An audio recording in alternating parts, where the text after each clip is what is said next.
side and hopefully up to Spinks soon after. Some fights last 12 rounds and others last 12 seconds. But the most terrifying knockouts in the history of combat sports didn't need time. They only needed one punch. Michael Spinks came in with a record of 31-0. Former light heavyweight champion, undefeated, confident. And he told the world that he had the plan to beat Tyson. But he was wrong. The fight lasted 91 seconds, with Tyson giving it his all against him. It's Tyson all the way here in round number 1. Vicious shots to the body. Nothing really heavy landing yet, but he's taking them. The uppercut. Body shot. Down goes. Spinks got up, but Tyson landed a devastating right hand that left Spinks completely knocked out. Here comes Mike Spinks in. He leads to the right hand. Down he goes. I don't think you get up from this. Mike Spinks is laying flat on his back. The count is up to 5, and 6, and 7, and 8. He won't be able to do it. It's all over.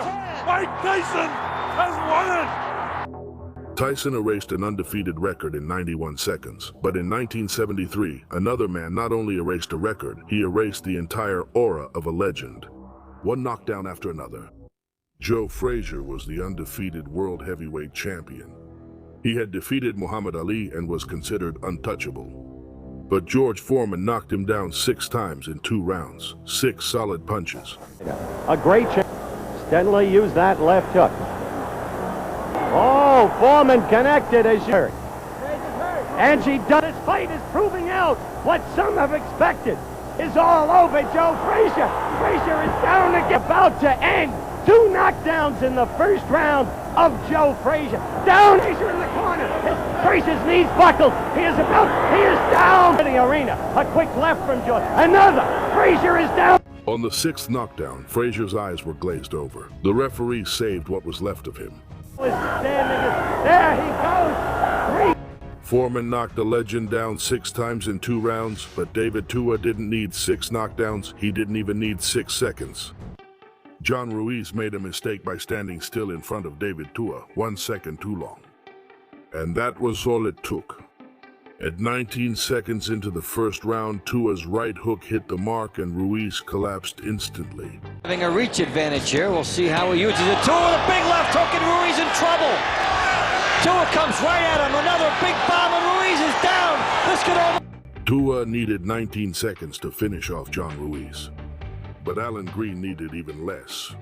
It was 2012 and the Canadian Adonis Stevenson, nicknamed Superman, had only one goal: to prove that his punch was one of the most feared in modern boxing. In front of him was Jesus Gonzalez, a confident boxer who came in with aspirations of climbing up the division. But that night, everything would be decided in just an instant.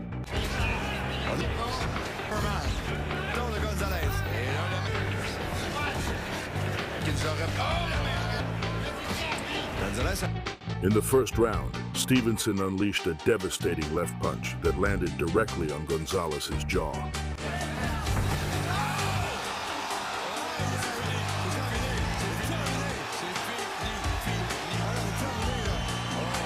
The punch was so violent that Gonzalez collapsed to the ground unconscious instantly.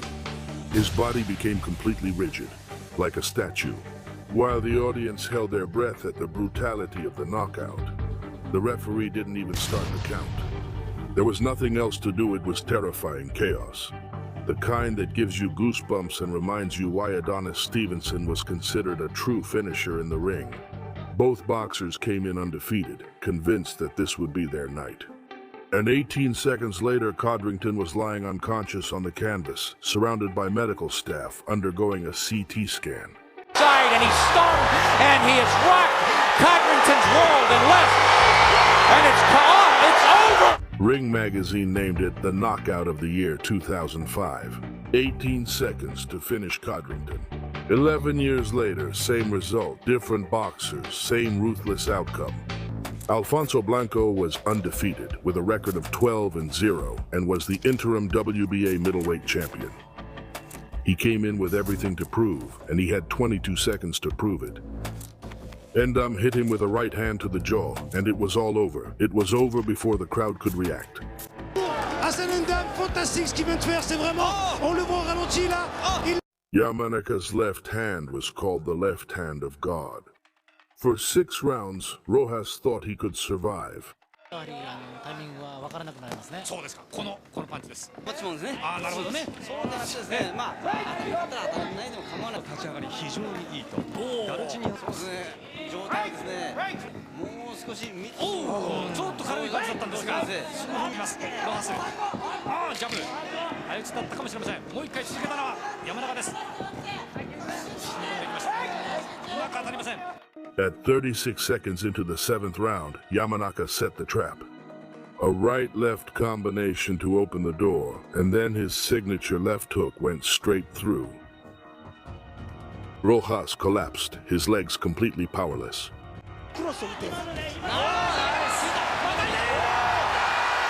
Yamanaka hounded Rojas for 6 rounds before pulling the trigger, but Cepho didn't even need a full round.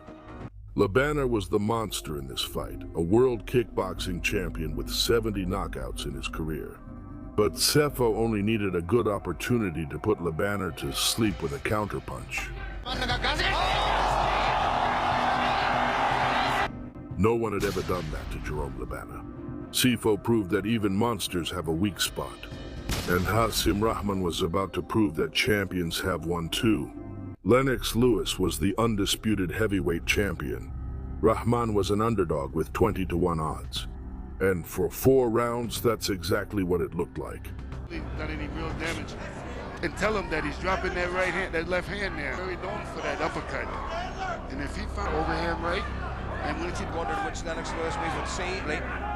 Lewis with his mouth open. Again, the big right hand, but timing very poorly. Early, you know, and I still don't count. Stronger in this round. Oh, uppercut by the champion. Trying to suck in what little oxygen there is here at 6,000 feet, just outside Johannesburg. Suck Lennox Lewis in again to throw the right hand, and he countered with his own right. I think to be. Then, in the 5th round, Lewis let his guard down for a second, and Rahman threw a right hook that sent the undisputed champion to the canvas. Oh, he's got him! Rahman dethroned a champion with a single punch. Years later, Green was about to find out that the universe keeps score. Do you remember Alan Green, the man who destroyed Codrington in 18 seconds? Karma found him in Copenhagen. Kessler, who was coming back after 2 years away due to eye problems, he landed a perfect left hook in the 4th round. And Green was knocked out even before hitting the ground. Thank you. Massive left hook! I don't think he's going to get up. You reap what you sow. But the next knockout had nothing to do with karma, but with a blow so violent that Sky Sports refused to show it a second time. Castillo had never been defeated in his career, and now he was facing Smith, convinced that he was going to win. But in the 2nd round, Smith left him motionless on the canvas, his body vibrating like a cell phone. Needs some new advice. And, right hand, lovely! Castillo flat on his back! He is out! It is over! His body is no longer... Castillo needed immediate medical assistance, and also Fraser Clark. Their first fight was a 12-round war that left both men in the medical room. The rematch was supposed to be the same, but this time it lasted 2 minutes and 28 seconds. A right hook shook Clark and a second right finished him off. This round 13 and down goes Clark! Clark suffered an unusual fracture in his cheekbone, a literal dent where Wardley's fist had landed. January 16, 2016, at the Barclays Center in Brooklyn, heavyweight world champion Deontay Wilder defended his WBC title against the Polish fighter Artur Szpilka. The atmosphere was electric. The Polish fighter had promised to dethrone the Bronze Bomber, and for much of the fight, it seemed like he had what it took to do it. Szpilka used his southpaw style to make things difficult for the champion, darting in and out with speed, landing combinations, and frustrating Wilder. Right hand goes left, you put a left hand. For almost 9 rounds, Spilka fought bravely, keeping the fight close and making his fans believe he could pull off the upset.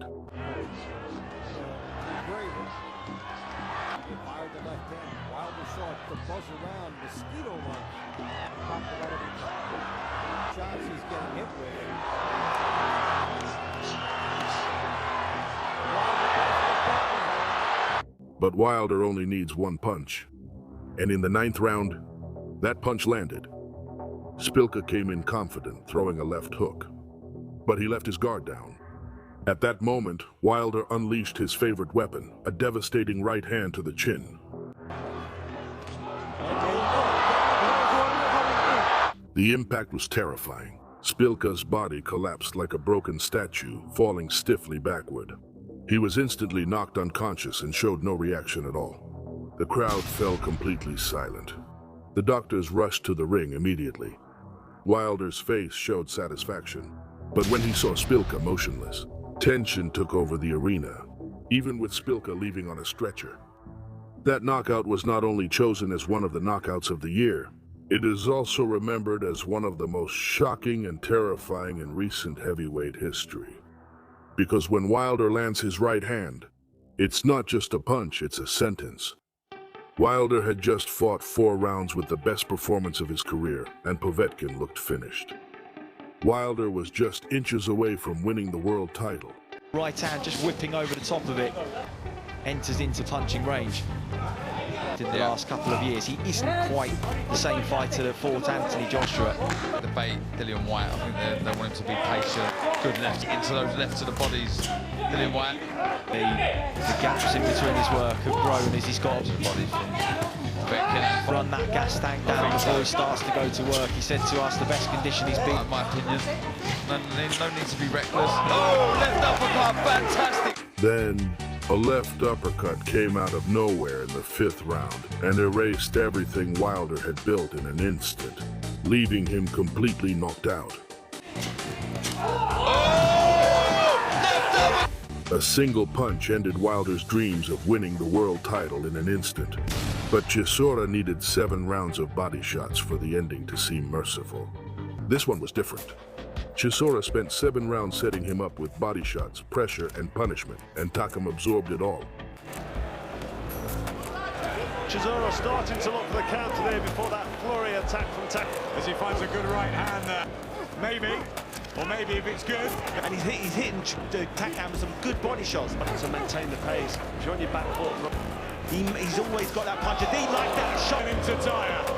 He is. He's really stepping on the gas now, picking his punches. He's really looking for the stoppage now. Oh, uppercut as well. And Chisora really needs to start doing something, firing back. He really does. Or he needs to close that gap and hold on because... Then, in the 8th round, the bodywork had done its damage, and the final combination finished him. Takam collapsed and couldn't get up. But this is Chisora's moment! Chisora broke Takam down piece by piece. Petrosian was considered untouchable as one of the most technically perfect kickboxers alive. No one had ever knocked him out. Then Risti threw a perfectly timed right hand that the genius didn't see coming, and it was the end for Petrosian.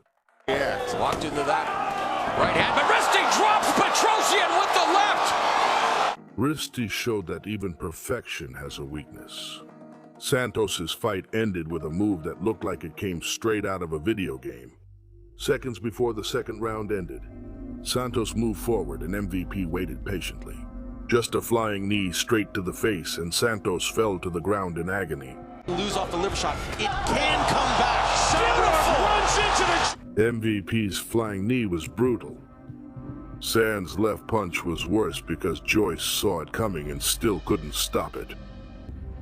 Balogun came in with confidence. Gassiev landed a punch that knocked him to the canvas in round 2.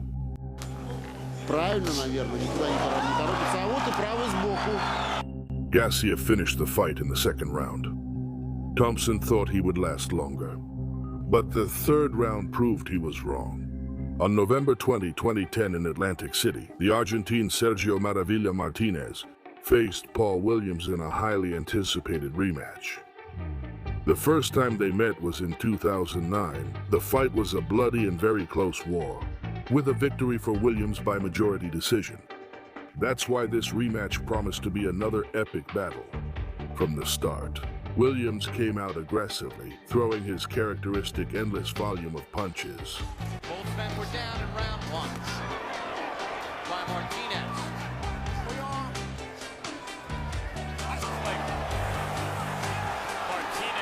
Martinez, for his part, remained calm, with that low guard that made him look confident and lethal, waiting for the precise moment to counterattack.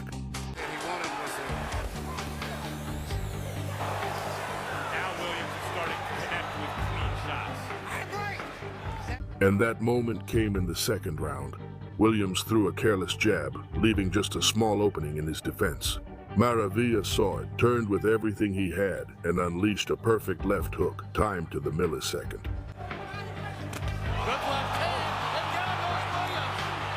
Boom. The impact was devastating. Paul Williams went out in the air, falling stiff like a statue. His head hit the canvas without any reaction while his legs bent in a chilling position. The referee didn't even start the count. There was nothing to count.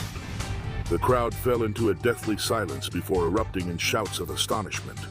Williams remained motionless for several minutes, which made the scene even more dramatic.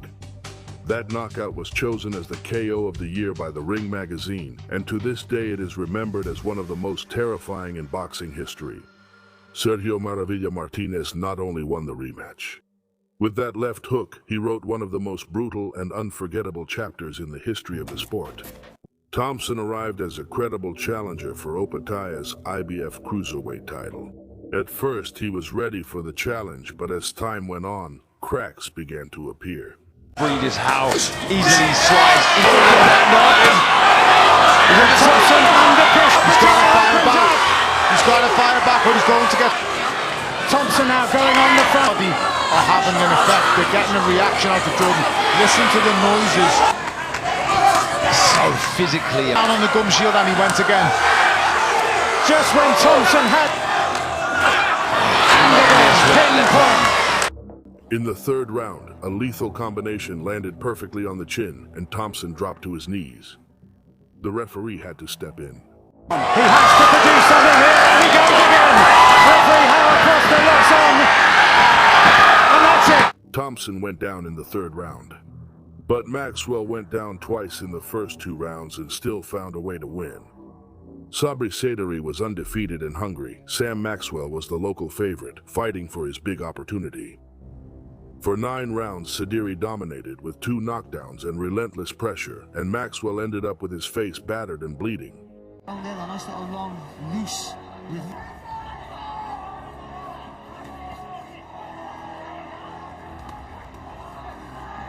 Oh, good work again from Sadiri. Switched it and say a very flawed performance. Good right out there for Sadiri. Oh, good shot there. Good shot. Sadiri became overconfident with only seconds left in the fight. Then, with just a few seconds left in the 10th round, Maxwell threw a desperate right hand. It landed squarely on Sadiri's jaw, and the undefeated Frenchman fell unconscious to the canvas. 10 hellish rounds, 1 punch for salvation. But Hartas didn't need miracles, just a clean punch and perfect timing. Both men came prepared for the fight. Hartas had other plans. A punch ended the fight spectacularly, and Hartman was left unconscious. Rolled to his side and hopefully up on his feet soon after. That was all it took to end a career. To destroy a myth or change a life forever.